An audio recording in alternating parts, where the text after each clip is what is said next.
ఈరోజు రేవంత్ రెడ్డి ప్రభుత్వం మరొకసారి బీసీలను మోసం చేసింది. ఎందుకంటే ఇచ్చిన హామీని నిలబెట్టుకోలేక ఒక నోటిఫికేషన్ ఇవ్వడం అనేది బీసీ సమాజాన్ని అవమానించినట్టే మేము భావిస్తున్నాము.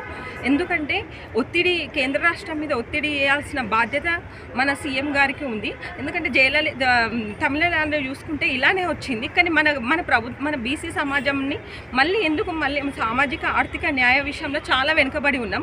రాజ్యాంగం ప్రకారం 14 ఆర్టికల్ ప్రకారం ఈక్వాలిటీ ఉంది. కానీ ఈక్వల్గా ఇచ్చిల్లు ఇప్పుడు నోటిఫికేషన్లో చూసుకుంటే మొత్తం అసమానతలే కనిపిస్తున్నాయి.